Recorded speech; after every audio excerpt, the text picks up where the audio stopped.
You're listening to The Dirt on the Past, a show on history and archaeology and why it matters today. You can find us on the Extreme History Project website and also on kgbm.org. Thanks for listening. Welcome to The Dirt on the Past from the Extreme History Project and KGBM Community Radio. Whether digging up a site or dusting off the archives, we bring you some of the most fascinating and cutting-edge research in history and archaeology and discuss why it matters today. Join me, Nancy Mahoney, alongside co-host Crystal Alegria, as we converse with anthropologists, archaeologists, and historians about how they bring the past alive. Hello, everybody. Welcome to this week's edition of the show. I'm Nancy. And I'm Crystal. And we are co-hosts of The Dirt on the Past.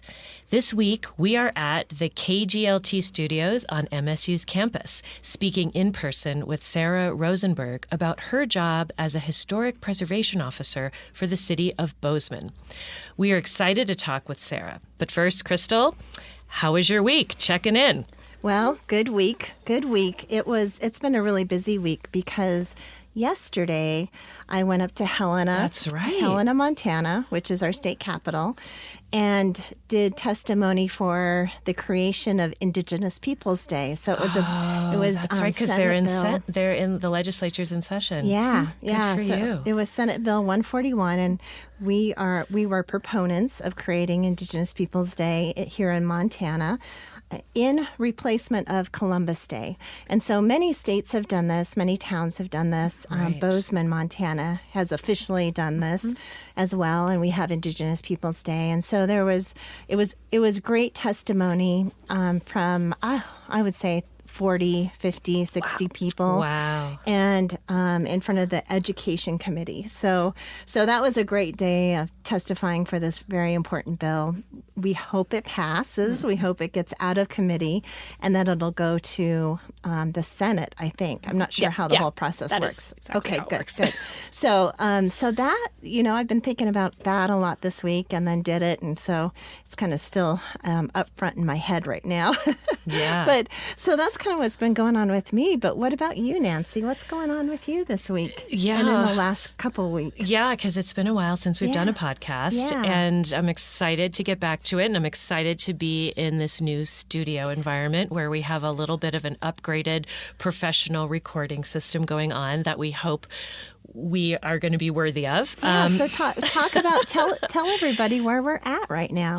These studios on MSU's campus, we've always been wanting to break in here and do our podcast here. So we no longer have to just do it into our little makeshift microphones in a room, downtown where anyone might walk in at any moment and make some noise. And they often do. Exactly. So this feels good, and we feel like we have some professional editing. So we're super excited, and we're hoping to do a little bit more programming even. So more on that later. It's been a crazy busy week for me, as you know, because on Saturday, my stores, Mocha Boutique and Alloy downtown, jointly held the Mix Fashion Show. So the first ever all-gender fashion show. And it was so good. Everybody who came forward to model. We had 50 people volunteer. We could only take 25. But the whole range of people from straight to queer to cisgender to non-binary and everything in between. And the models were really the focus of it rather than a designer. So they came in, we styled everybody with 2 looks each. So there were 50 looks. And then we pulled off this fashion show, which you were at on Saturday night. It was fun. And everybody seemed to have a great time and are asking us when we could do it again. The proceeds benefited Queer Bozeman, and they were really pleased with how the event came off. So we are thrilled with that, but a bit exhausted. But next time, now that we've been through it once, it'll be a lot easier to pull off the next time. But everyone seemed to have a great time, so that was huge. Well, congratulations, Nancy. That was so wonderful. It was great. I've never been to a fashion show before, and that was an awesome first experience at a fashion show. I mean, it was just wonderful, and the crowd was so into it. It was just like it was just a big fun dance party. That was the best part. The crowd was so into it. I think a lot of people were curious about it. Some people brought their kids, their little kids who were all dressed up. Everybody danced, got on the runway afterwards, and it was just a really nice celebration. And everybody, I think, it felt very included and supported, and that was really lovely. Yeah. So that's what's going on. Last week and this week coming up, I head to Vegas to do some buying for the stores with some of my staff, and that'll be fun. It's a little bit warmer there, so I'm looking forward to You're that. You're going to leave the snow and cold. I don't mind the snow and cold. It's the ice. It's the treacherous ice when I have to go to my car when it's parked downtown. It's like a foot thick, I feel like, in some places. But anyway, enough of that, right? We need to get back to our guest. We do. We do. We are so glad to have you with us today, Sarah. Welcome. Welcome. I'm so glad to be here. I really enjoy your podcast. Oh, good. Wonderful. So I want to start off by telling our listeners a little bit about you. Sarah Rosenberg is the Historic Preservation Officer for the City of Bozeman. She joined the city in 2017 as a development review planner, but has since taken over managing the Historic Preservation Program. Prior to working in Bozeman, she worked for several municipalities in Colorado. Sarah holds a Master's of Science in Historic Preservation and a Master in Urban and Regional Planning from the University of Colorado, Denver. Since taking over the Historic Preservation Program for the City of Bozeman, Sarah has sought to evolve preservation policies and the program. She's working diligently to tell the stories of underrepresented communities and promote the protection of intangible heritage. This coming year, Sarah will be working with a consultant to rebrand the program by looking deeper at community values and how traditional preservation policies can actually be exclusionary and inequitable. She'll be looking into the community for input and engagement over the next 18 months. And when Sarah isn't questioning how to evolve the preservation program and expand the narratives, because let's face it, that can't be your whole entire life 24/7.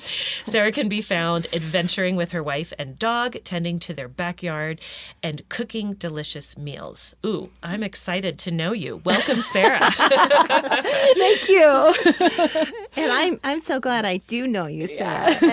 And the reason that I wanted to bring you on the podcast today to talk with us is just because I love your energy and I love your enthusiasm and I love your vision for historic preservation. And I think we share a lot of similar ideas in that vein. So I'm so excited to have this conversation. But I wanted to kind of backtrack a little bit and ask you about how you got into this work. How did you get into historic preservation? What kind of brought you into the past in that way? So, yes, very, very happy to be here. If I had to pinpoint a time in my life when I fell in love with architecture and historic buildings, I was on a trip to Europe when I was 14 years old with my mom. And just the setting of those places, we went to the Netherlands and to France. And that was just the first time I was really ever exposed to seeing just these grand places. I grew up in a very small rural town in Western Michigan. And so that was just, and didn't really go a lot outside of there. So it was just my eyes and my mind was blown. And then while I was there, I just remember learning about the stories and what the buildings and how they evolved over time. And so by the time I got to college, I had chosen interior design as my major. Oh, fantastic. Yeah, and was exposed to historic preservation as being a field while I was in that program. But I didn't really have a grasp on that could exist. I was just, when you're 18 years old, you just who knows what you know. Right. There's a lot to learn. Right. Initially, I really wanted to use my interior design degree to do adaptive reuse. That was where I really was putting my energies on. But the more I learned about historic preservation and neighborhood development, the more I knew I wanted to go to grad school and continue my education with this. But it also didn't help that I graduated shortly after the recession, and working in the architecture and design field was hard to come. Yes. Yeah, it was not an easy place to try to find a job. So I took a year off, and then I went to grad school at University of Colorado, Denver, and started the Master of Science in Historic Preservation program. And it was in that first semester, I had this fantastic class, and it was a historic preservation class, but the college I went to was the College of Architecture and Planning. So it was involved with the grad architect and planning ones, and that was when I was exposed to the planning program. And I had a group project that I learned from a couple of them of just like what planning is. I didn't really know what planning was. I knew what cities were. I knew how that walking around towns meant something, but I didn't really know like the theories or the methods or anything about planning. So those correlation between preservation and planning just really seemed like took a grasp on me. So I added the degree onto it because I was realized it would open up a lot more opportunities to different types of jobs and different types of jobs. But I didn't really know what type of place I would work for when I graduated. But because of my student loans, I was drawn. You had to figure that out quickly. Yeah, because of my student loans, I was drawn to working for the government and like local government because of the public student loan forgiest program. So that pretty much just drove me right into that. Right. That's how they suck you in, Sarah. Yeah. I know it. Right? Forest Service, BLM, they all do it. What was really scary was when the program was really in process, like until the last couple of, like the last year, like it was like, is this going to work out? So now it seems like it's going to work out. And I only have 2 more years left. Yay. That's great. But when I was in that, I just like, exposed to local government. And I don't know if you like are familiar with like Parks and Rec and yes. Like, oh yes. Well, I get that question a lot. Do you like, is your life like Parks and Rec? And I'm like, kind of. That's great. I love it. Well, that's one of my favorite shows. So it's such a good show. But you do have more of a voice, I think, in local government. I mean, I think it's just the wheels turn really, really slowly, and the budgets are strange and big when you're getting into those other agencies. So local government's a nice way to go. Yeah, I mean, it's bureaucratic for sure, and but I just the ability to work with communities and to like feel like you not necessarily like making this big difference, but like that you just like, are saturated in the community that you're in. And so I graduated from CU Denver, and my first job was a fellowship working for the city of Aspen. In Colorado. Yeah. So I was there for 9 months. Fancy. I know. Jeez. So I was a special projects planner, and I mainly worked with the historic preservation officer there and the senior planner on updating their design guidelines and reviewing development review applications that centered around historic preservation. And then once that finished, that really opened my eyes even more to just like how community development and local government like looks at sense of place and how things grow. And, you learn kind of that stuff in grad school, but not a ton until you're like on the ground. Yeah, when you're actually doing it, that's when you learn it. Yeah. And so then I once that was done, I went over to, moved back down to the Front Range. And I worked for a county outside of the Denver area. And just did development review applications. But that was, I think, really beneficial in just like understanding what it took to review how development was. I didn't have a lot of historic preservation work there because it was a county, and counties don't tend to have as much of like a preservation grasp on, because it's just such a larger region.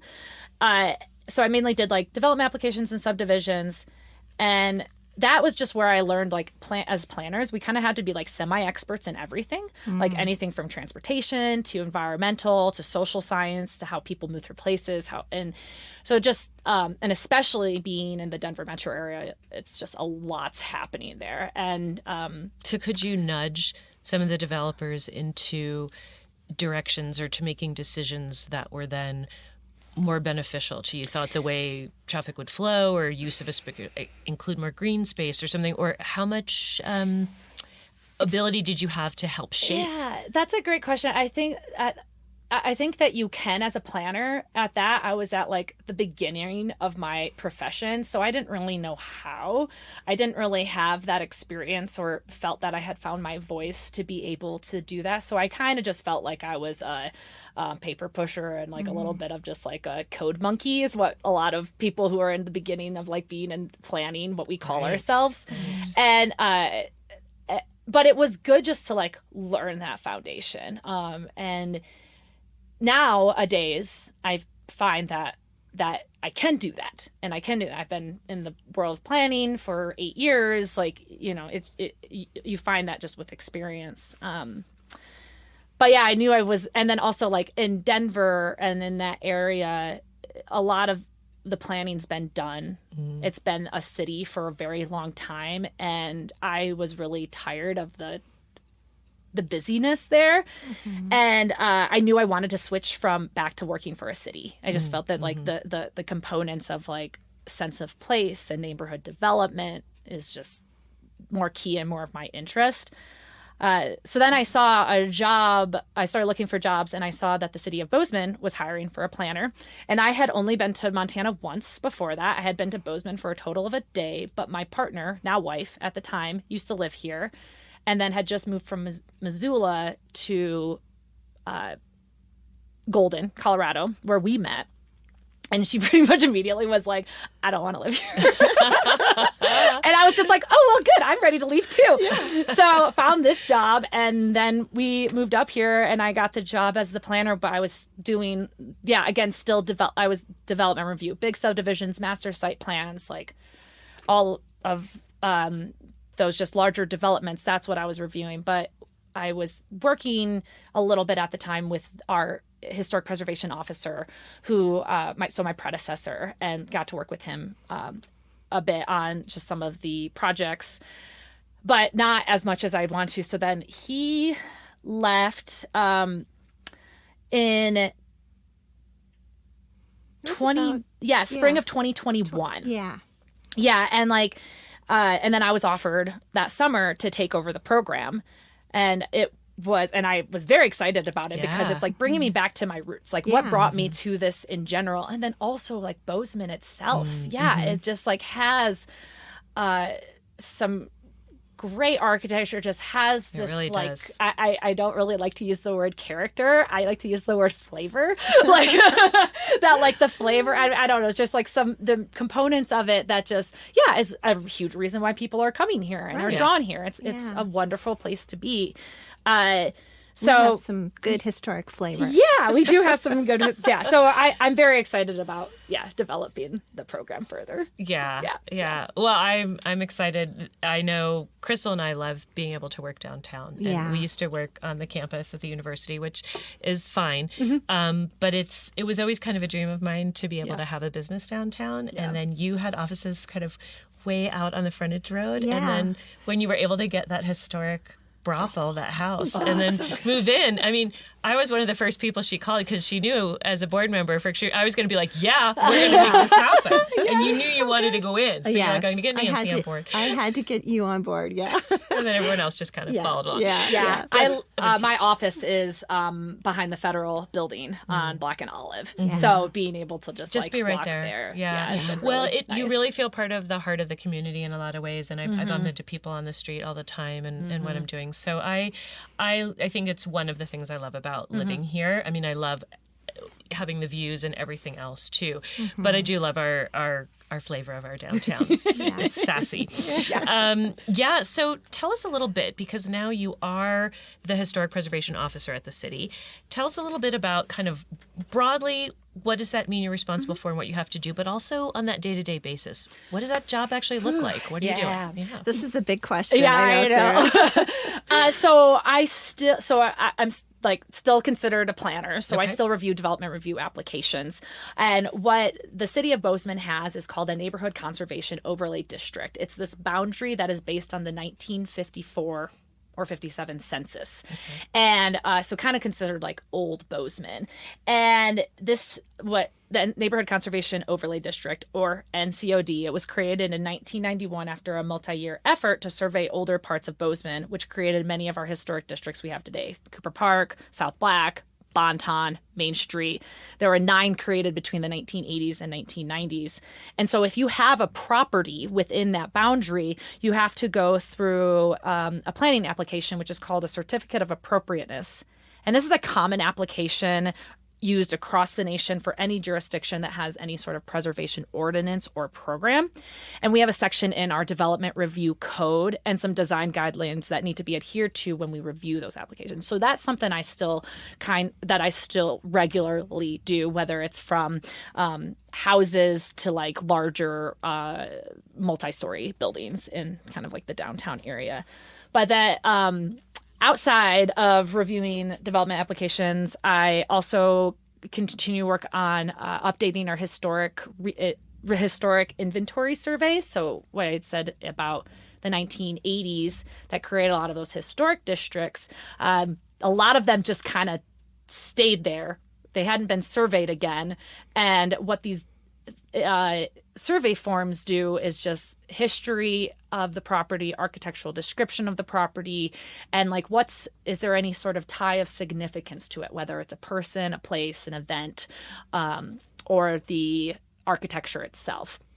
And so we've been over time updating those. So that's kind of something that I actually work with Crystal fairly regularly on. You've been doing some research for the city on that. Yeah. So, that's a big thing that I end up doing. And then also I work with some classes at MSU a lot. I'm always working to try to find additional partners because as a program of one. A department of one. A department of one, I head it and I staff it. Yeah, so I'm part of the community development department, and then I'm within the planning division, but then there's only one historic preservation staff. So right now, what I've been doing is just like, or what I have been doing since taking over is just like trying to gain partnerships and collaborate with people. That really helps. Yeah. You do what you do. And you also have a board that you work with. Yeah, which is I was just about to talk about. Yeah. So the what you're speaking to, Crystal, is the Historic Preservation Advisory Board, or HPAB. And HPAB is made of volunteer community members. You were amongst them for many years. Yeah, I was on the board for a couple runs. Not when I was the liaison, but so we, those community members, their role is to help promote and educate the community on preservation efforts. In this past year, the city's advisory boards went through a big revamp and had to create a work plan to hold more accountability to what these advisory boards do. And one of the, and oh my gosh, I can't even begin to tell you how much I love my board. And like, they're so passionate about just having an influence on this and putting effort into it because, so tell us a little bit, what is it they actually having an influence on? What do they do? What do they make decisions about or help to influence? So they don't make decisions. They've tried to in the past to have more of a voice on development review applications. And that has, because of like turnover with the board and then COVID, there just hasn't been a lot of training opportunities to do that. And so the applications they don't review, but what some of the things that they have been working on are revamping the Historic Preservation Awards, which are part of, which used to be in November, and then they went on a hiatus for a while because everything did during COVID. And then we started it again this past year, so 2022 in May, because nationally, May is Historic Preservation Month. Okay. So it was anything from lectures, tours, the awards, things of that nature. And we're going to be doing that again this year. So we're just in the starting process of planning that month. And then they're also working on a Fred Wilson project that will just be looking at getting a comprehensive database of the buildings of Fred Wilson, who was a prominent architect in Bozeman's earlier history from like the early 1900s to 1950s. And you're in your building. One of the buildings. You're in one of the buildings, and one of the ones that we're going to be looking at. Oh, great! I'll have to talk to you about that later. Yeah. And then we're having a pipe replaced in a couple weeks. If you want to come in and watch, that's going to be fun. Maybe. Right through the tin ceiling. Yeah. Oh, no. Oh, boy. Oh, that's going to be. I hope that doesn't do too much damage. Wait, let's move on. Yeah. Okay. Anyways, I know you're like, but they're volunteer based, and so we only meet once a month, and they do only. I don't want this to be a burden on them. I want them to be excited about it, but they're also interested in things in the next year or so of like creating a heritage tree program, doing additional partnerships with MSU, and then also being part of the upcoming preservation policy and local landmark program that you had touched on during the intro, and then I'll also speak to more later. But yeah, that's what. So it's a lot of managing them. And then when you're saying like the day-to-day, lately, it's just been lots and lots and lots of meetings. I'm in meetings a lot because I'm constantly just having to like talk to people. I mean, I'm still doing my other side, but like right now, it's just been lots of meetings and just connecting with people, just to start really getting this program moving forward. Well, good. Yeah. Okay. Yeah. Yeah, well, that's really good. Well, I always know you're so busy and you do so much, and your board is amazing. I've got to spend some time with them and meet them, and they are a really good group. Mm-hmm. So I'm so glad that you have a good board that is really doing a lot of is really helping you in a lot of ways. Yeah, they're like my staff. Yeah, but yeah, they are. Not. But not. They don't get paid. Just for once a month. Yeah, for once a month. So I want to talk to you, because kind of I don't work in historic preservation, but I work in history. Mm-hmm. So a lot of people will ask me historic preservation questions. And so we get a lot of questions, especially right now in Bozeman. There's a lot of growth and a lot of development. We're going to talk about that a little bit later. But I get a lot of questions about people having houses in historic districts and what they can and cannot do to their houses. And so there's this, I guess I want to kind of do some myth busting with you today, Sarah. And because I think it's really important that people know this. And this really, Nancy, comes back to archaeology and archaeological sites as well, and public and private property, which, Nancy, you've done so much research on that in the past. But can you speak to this idea of, just for example, if a person buys a house in a historic district anywhere in the country, can they remodel the house? Can they make changes to the house? Can they tear the house down? Mm-hmm. And a lot of people think if you buy a house in a historic district, you can't do anything. Mm-hmm. And that is not true. Yeah. So let's talk. Sarah, let's talk about it. The myths of historic preservation. Yes. But I'm going to use a common phrase that planners often use. It depends. Okay. Preservation policies are based on the Secretary of Interior standards that are set by the Department of Interior, so federal level stuff. They're quite broad, but it covers restoration, preservation, reconstruction, and rehabilitation. And each of these own standards are based on what you are doing to your building. At the local level, going back to it depends on the preservation ordinance. We use most ordinances use the federal levels as a baseline, but there are some jurisdictions out there that have very, very, very strict guidelines or regulations of what you can actually do to a house. In Bozeman, we have regulations, but they don't prevent you from making changes to your building or demolishing. Okay. There are places working in like Aspen, they have very strict ones. Savannah, Georgia, very strict. And so it's based on like what the community goals or what the elected officials or any of the ordinance like establishes in there.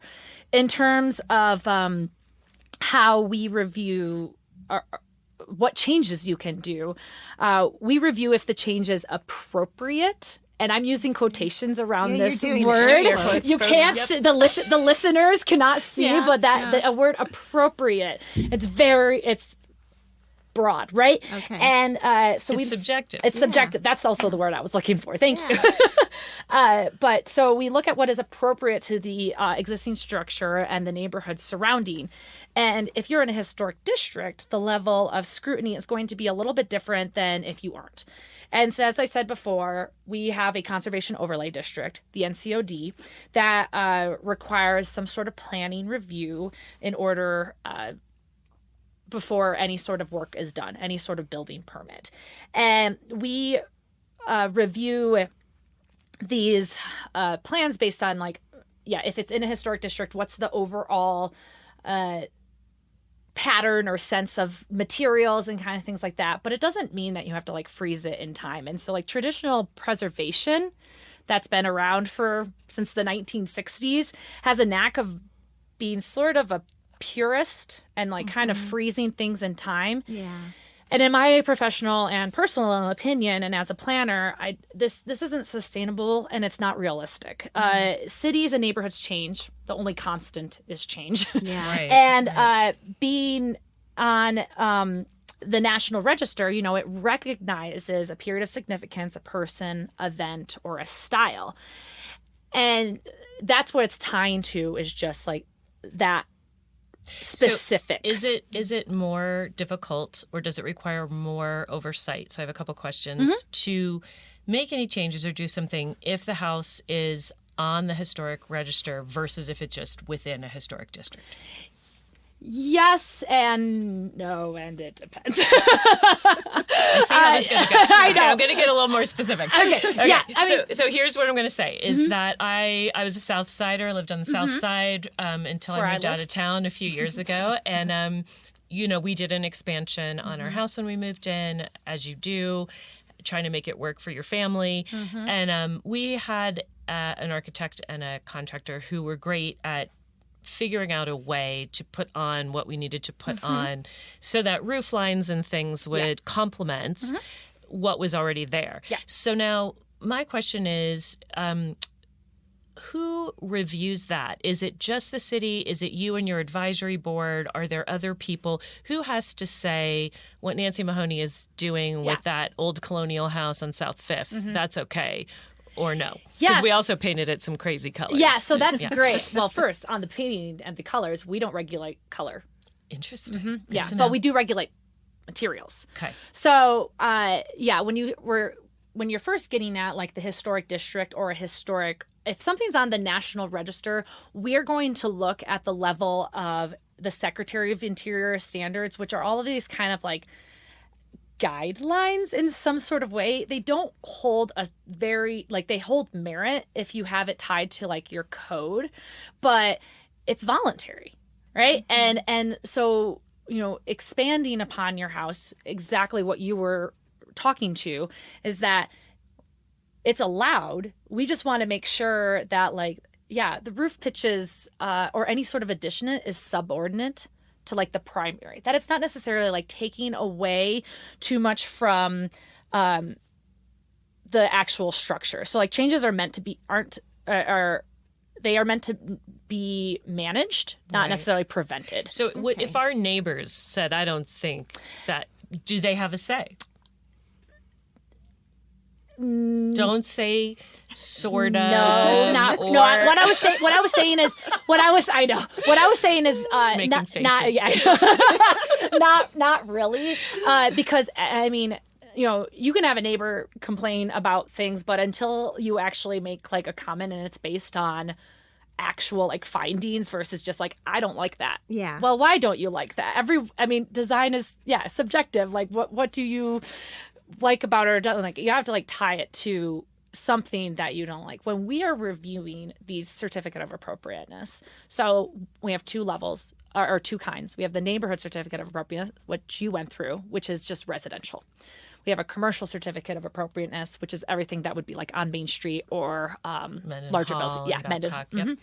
So the the neighborhood certificate of appropriateness is typically administrative.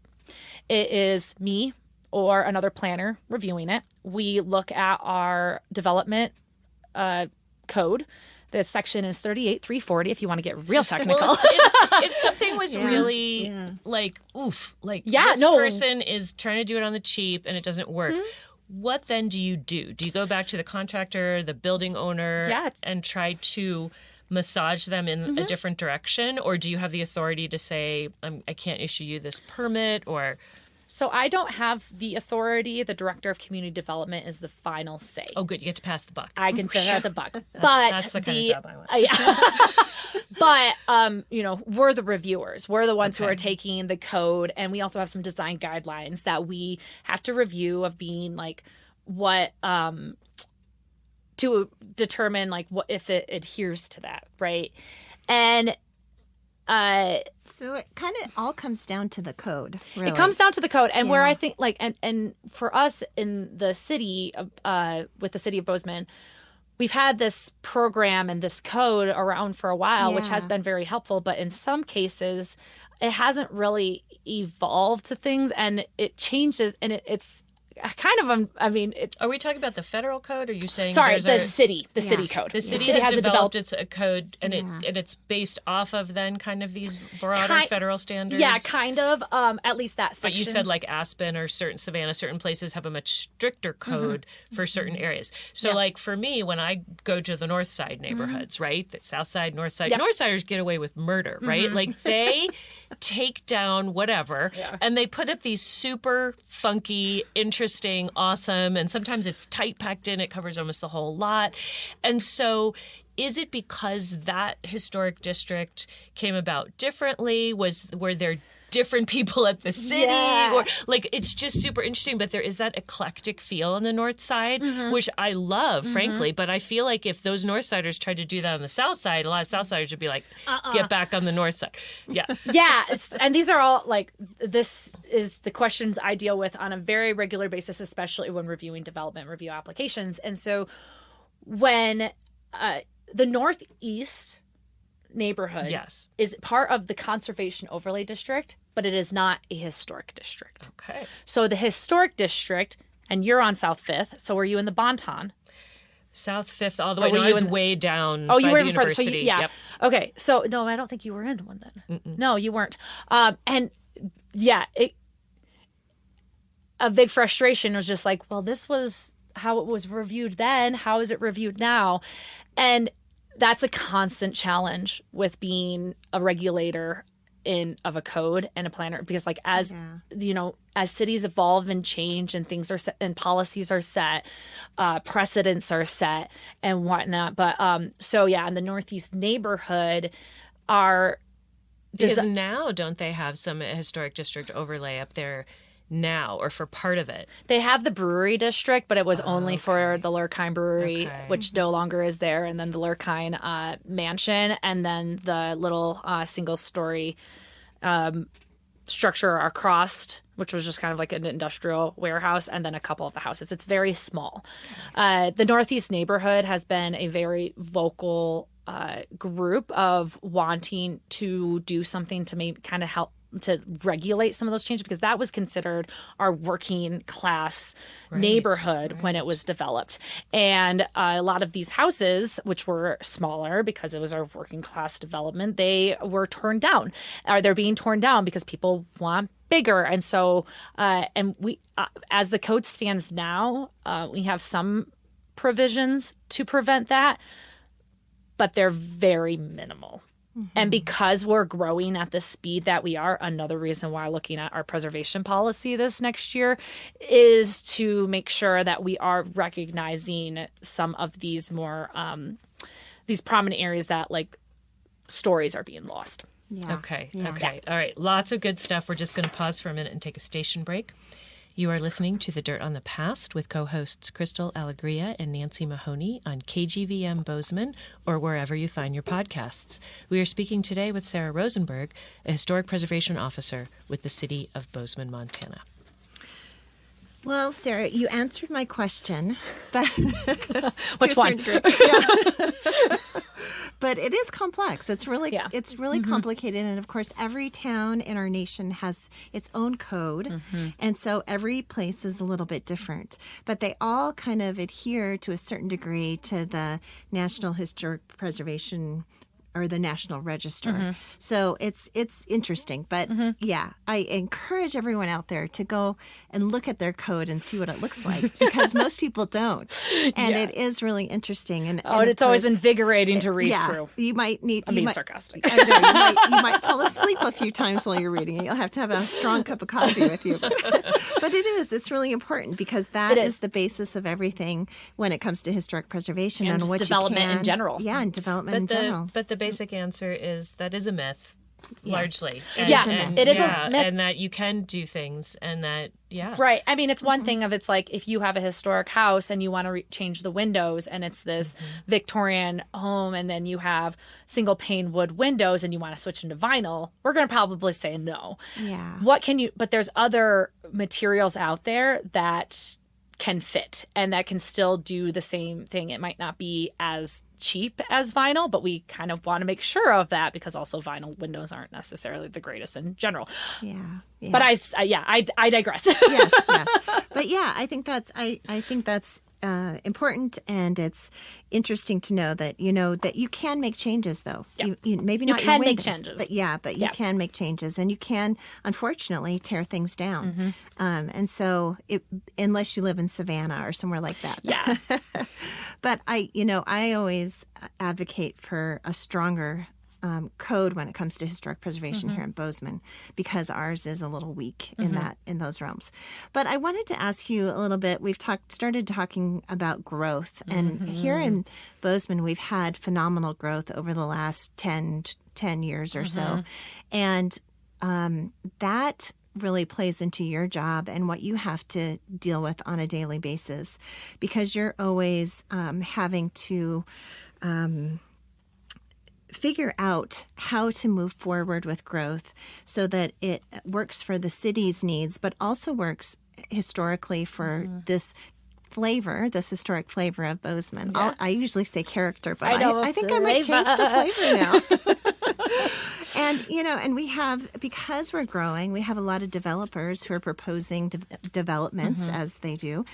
And that causes a lot of problems with our historic districts, because they want to tear historic buildings down, historic structures down, and replace with new. And so, we're losing some of that flavor in our historic neighborhoods.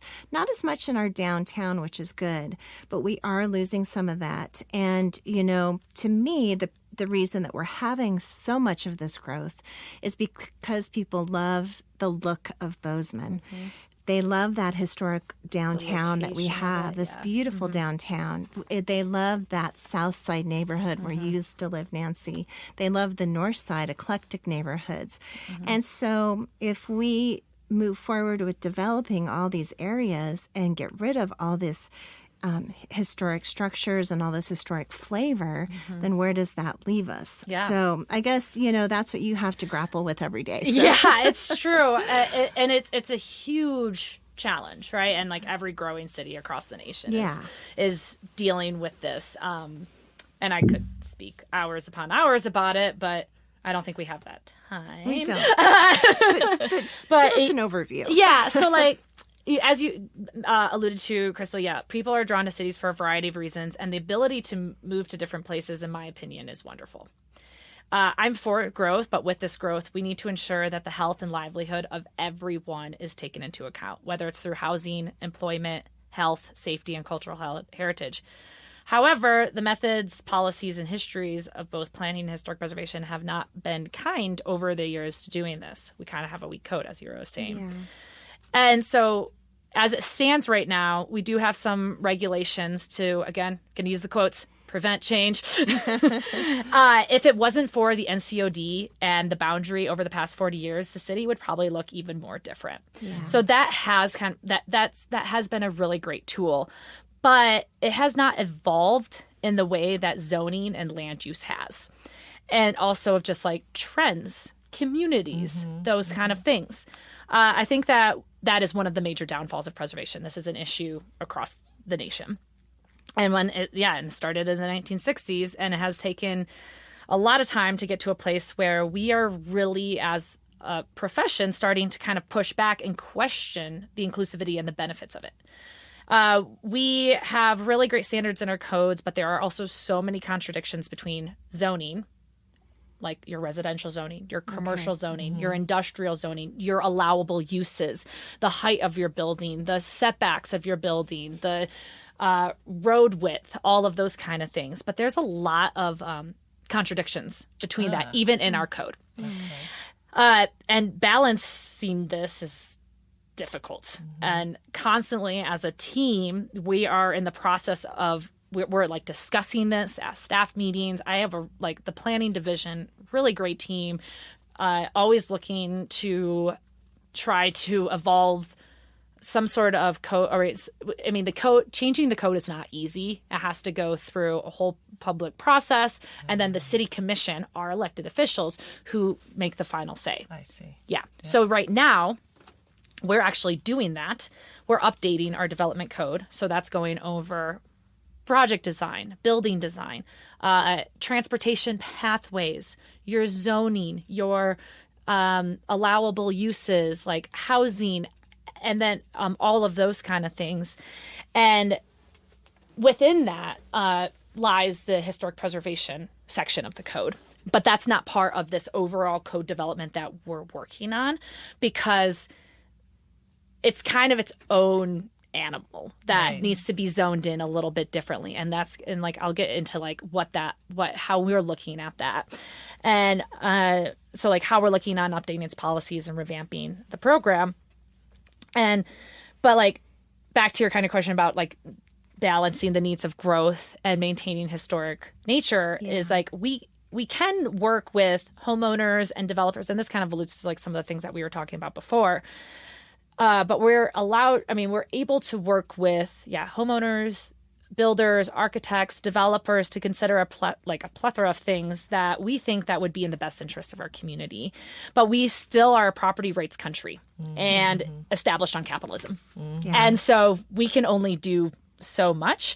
And we're juggling major issues across the country like affordable housing and growth and gentrification and unemployment and walkability and the health and safety and all sorts of things. And a lot of it is trial and error until you have policies in place that can combat contradictions of these changes and these inequities.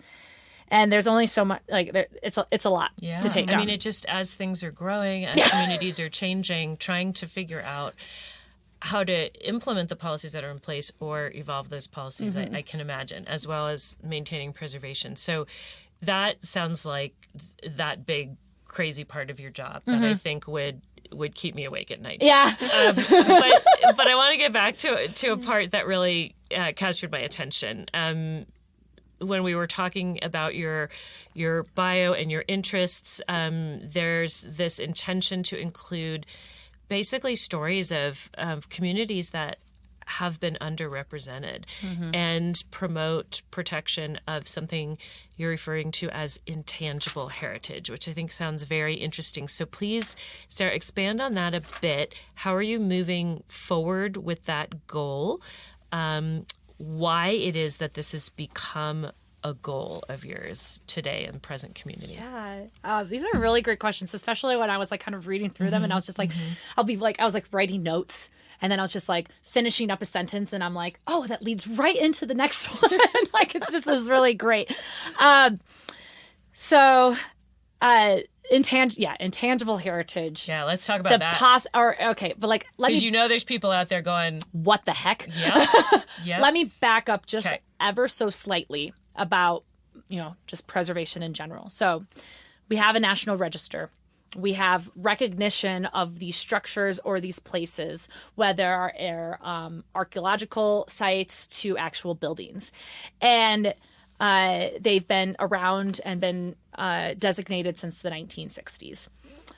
But however, less than 10% of the National Register are associated with minority and underrepresented communities. Wow. Historic preservation is often tied to the white and wealthy community and doesn't recognize diverse history. And there is a huge push and this to change this. And Bozeman also is a lot more than what it was when it started in 1864. It is more than just white settlers and Main Street development. And, extreme history does such a fantastic job about elevating those. And I feel very fortunate to have that tool to be able to help with these efforts. But really, we have to go beyond the traditional and engage all voices in the community on what cultural heritage means to them. And we need these stories and memories to ensure that it isn't lost, which is what intangible heritage is. Tangible is actually structures, built, physical things.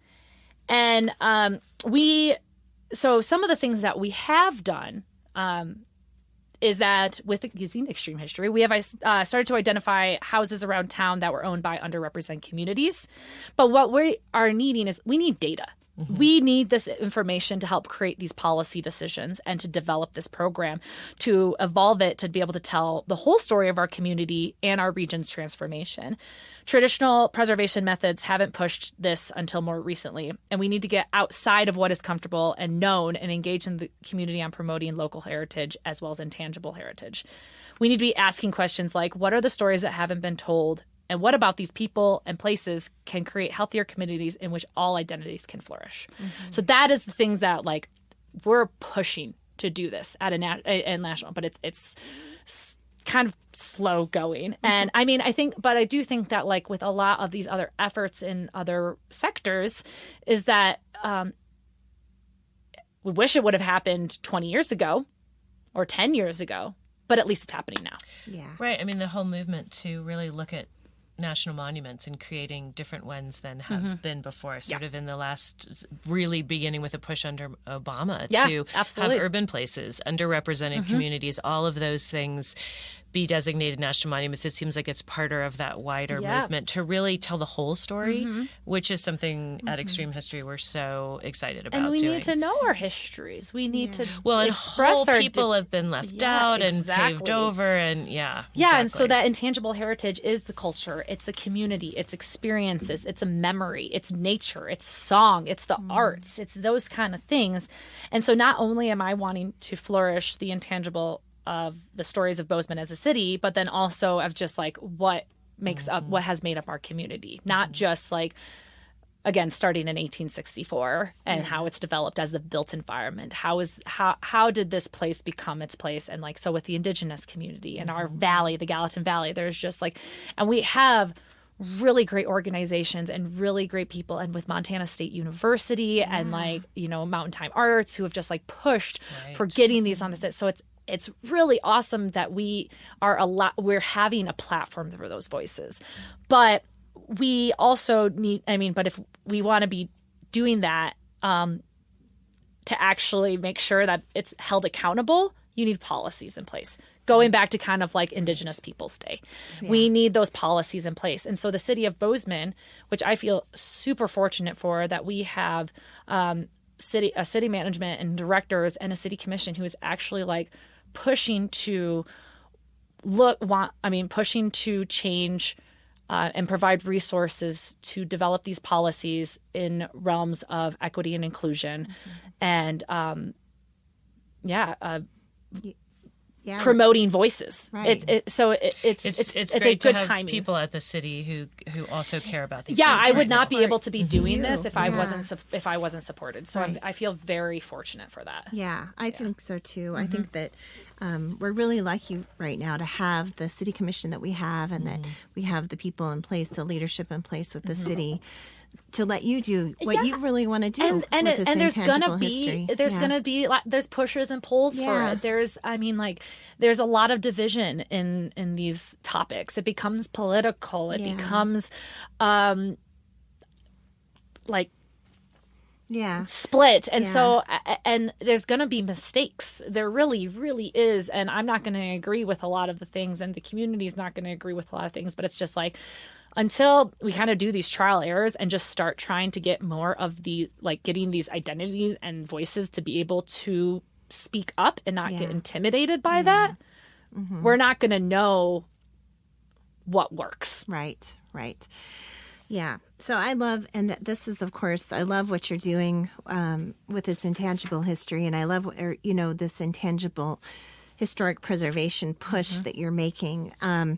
But as you're doing this, I think about this a lot because when we work with extreme history, doing walking tours and things like that, we try to tell stories, and it's easier to tell a story if there's a structure to tell the story around, especially on our walking tours. Like if we want to do a walking tour of, let's say, an African American community, but all the houses in this community have been torn down. It's really hard to walk down the street and say, well, there used to be a house here that Eva Robinson lived in. Yeah. And, Eva was this amazing woman because this, and this. But you're speaking and you're looking at a place that wasn't hers. And so that becomes really difficult. Absolutely. So I guess I want to push on this idea a little bit and say, how do we do this? How do we do this interpretation when we don't have the structure, if we lose the structure? And this is the same thing. We do this a lot with archaeological sites. The building is gone or the structure is gone. We have the archaeological remains, but we have the artifacts, which is that tangible piece to speak to. But if we don't even have the artifacts and if we don't have the structures, how do we tell these stories? Absolutely. And I love the tours that you all do. And I agree that when it's easier to connect with the physical, with something that you can actually see. If you are able to see, if you have sight and you can put yourself in that space and you can touch it, you can experience it, you're going to get a lot more from it than if you just read it on a plaque or see a photo. This is why preserving place is so important. But having that physical place isn't always an option. And we've lost a lot of them. And like Urban Renewal did a number of these, and we've lost loads of places that are tied to important communities and people and events that they didn't hit the mark for traditional preservation. Yep. I use quotes a lot. Sarah's using air quotes again for traditional. They were destroyed. And so there are loads of techniques that do exist, and there are some organizations and cities out there that are doing some really great things to elevate the lack of the physical. And as I kind of alluded to before, is that we're revamping our preservation policies and rebranding our historic preservation program. And with this is going to be kind of like looking at how do we show this intangible heritage? How do we show this when this doesn't exist? And we're going to be actually looking a lot to our community to help out with this. But there's also some great examples that cities have been using to amplify the voices and recognize the stories is through online maps, signage exhibits, passive community exhibits where you can kind of see even in front of the I know we have the structure there, but in front of the U.S. Bank that's being I know, right? That's so amazing. Good. But they have that story along the boardwalk of where it's separating the sidewalk, and it's helpful that the structure is there. But how can you do that in other places to recognize that? And then there's also things like cultural exhibits or storyboards and memory centers. How can you tell these stories? Maybe it's not necessarily in that exact place, but you can communicate it in a different way. And there's so many amazing things happening there. And I think Bozeman can get there. It's just we need to get there. Well, we have one more that Crystal and I have often talked about, because there's potentially development that's going to go on right next to where the Extreme History headquarters are. And we would really love to promote the idea with the community, with the city commission, with everybody, that if you are in a historic district and you're making changes, and especially if it's an area where we know that there was something, especially if it's underrepresented or anything. I mean, in the red light district where Extreme History building is, and we know that the lot next to it, that's just a parking lot, when that gets developed, we know that was Red Light District. We know it was there from maps. Just to do a week of archaeology, just a couple of test excavations to recover artifacts, to basically understand. And the owners of the property keep the artifacts, but we would have such a rich history we could build, and there would be something tangible. Absolutely. And then the owners could keep those artifacts, or if they're fragmentary and they don't mind donating them, there could be this whole community-wide exhibit. So we just feel like, and in a lot of cases, it doesn't even have to cost much. It could be things that we have local school kids participate in, just doing little test excavations. Getting your community involved in that. We're happy to come and talk to whoever, whenever about, and really, people are like, really, we can dig in. And so I think it's working with owners of property and explaining to them that this isn't going to set them back. This is just a small thing. And it's not like we're pretty sure, an Indian burial ground to have the whole bugaboo out there of what people are fearing. That's not what's going to happen in these areas that we're talking. But anyway, I just wanted to throw that in the ring because we love this idea, and I just feel like that could be a very powerful way and tangible way. And I think that with that project that was one of my, it was an early on project for me at the city. And that was when I really got connected with looking at these kind of things, because oftentimes if you're not trained in that world of history or preservation, and to ask these questions or pose these questions or look for these things, it's overlooked. Right. Yeah. People don't even realize. People don't even realize it. And so, and that's just lack of education and awareness and policy that zones in on this kind of stuff.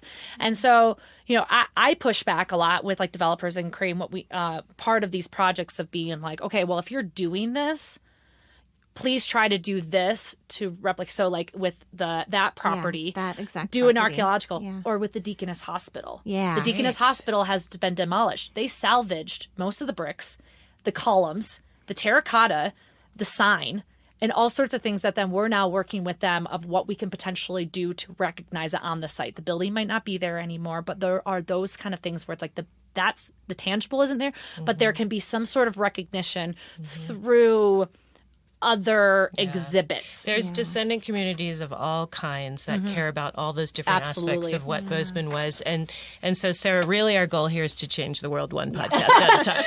So, I wanted to say one more thing, too, about that is that we worked with Sarah and she was able to, she was the planner on that project that you were talking about, Nancy, and she was able to put language into the planning documents that say that they need to do an archaeological survey prior to development. So I think that's a good, if you can work, that's a good start. And if you can just get a little bit of language in there, then when that's developed, that's there. And that really ties to kind of what we are trying to do with this program and revamping its policy. So we want to bring Bozeman into a people-centered preservation program rather than just a place-centered preservation. So it's what can the built environment and our community's history do to help improve people's lives? People-centered preservation, it helps bring questions of concern with the community involved, asking those questions, talking to those members, but how can we provide a space for memory and also allow all identities to be able to experience and teach about their heritage? I mean, think about what is important to you and who is important to you. Think about a memory that makes you feel connected to your family, home, or culture. Now, we really should ensure that everyone has that. And on top of that, we need to make sure that people are not intimidated by the process and that we need to meet them where they're at. And that's why I'm trying to rebrand and revamp our preservation program and tie it more to cultural heritage and people that make this stories. But then the next level on top of that, of just rather than just getting the communication, but is how we create the policies and a program that ensures that this can be implemented. And it's going to be a lot of work, but I'm here for it. I have a really great, there's really awesome partners around here and a community that seems that I do know that is really engaged, but I'm really, really excited to hear from the communities who haven't been engaged and what is important to them. So that's coming up. That's exciting. Yeah. That's exciting. Yeah. there's so much more. I think in the future we're just going to be continuing to work together, and there's so much more to discuss. But I think we've put out a lot there that hopefully, just if those folks in our community can come across this podcast, I think it'll answer questions and then it'll help them know ways that they can get involved. Yeah, so we're just going to put a link to where your house is, and people just No, we won't do that. So, Sarah, we've run out of time, and we just want to thank you so much for all of the information you brought with us today, the energy you bring to your job and to this community. And if people want to learn more about historic preservation, how it's evolving, stuff about our community, any of that in general, we will have links to books, articles, and websites that you and Crystal kind of have that as part of the link that you can find online. Yeah. And we're just so grateful. Thank you.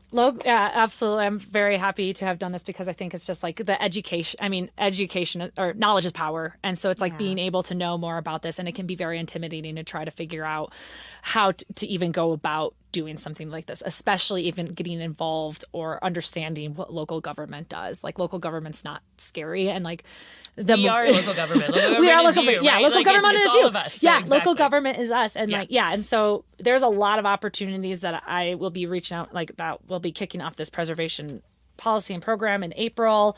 It's going to be happening over probably the next 18 months. We have a great website called Engage Bozeman that is our community engagement platform that has all of the projects the city is working on.